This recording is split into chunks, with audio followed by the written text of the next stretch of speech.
One of the keys is going to be the Browns' ability to get pressure on Joe Burrow. Myles Garrett, Jadeveon Clowney. Bengals head coach Zac Taylor talked about those defensive ends, Garrett and Clowney, and the Browns' defense. Yep, I mean they're two of the best. They're an outstanding tandem together. Cause a lot of issues. They just have so much talent on their defense overall. You know, the speed is what jumps out to you first.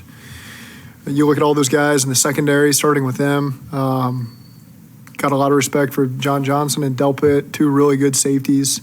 And then they've got a lot of corners that they've played. You know, if you're talking about Denzel, Greedy, Newsome, Martin Emerson has played in there too. They do a really good job. They utilize their safeties. You know, Ronnie Harrison comes in and plays in some different roles. And then I know they've dealt with some injuries at linebacker, but it's a fast group. It's a good group. Now they got Deion Jones jumping in there with Taki and Jeremiah. So it's a really good group. That's fast. They make a lot of plays. And then you got the guys you're mentioning all the guys in front of them that, 95 and 90 cause as many problems as any defensive end duo out there. And you got to be aware of them at all times. Now, Andrew, the thing is the Browns secondary is a little beat up. Ward is out, still in concussion protocol. Newsome and Williams will probably play. They're listed as questionable. This is not a team you want to be banged up in the secondary against, though.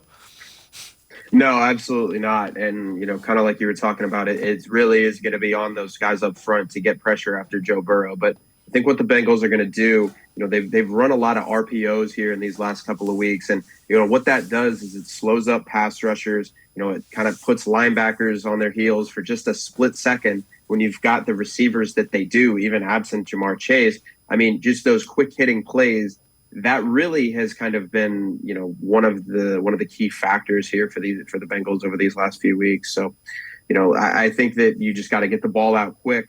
I think they're going to throw a lot of different things at Garrett and Clowney. I think it's going to be, tight end chips, and they're going to throw different protections at him, or they maybe read them off of an RPO and they leave them unblocked.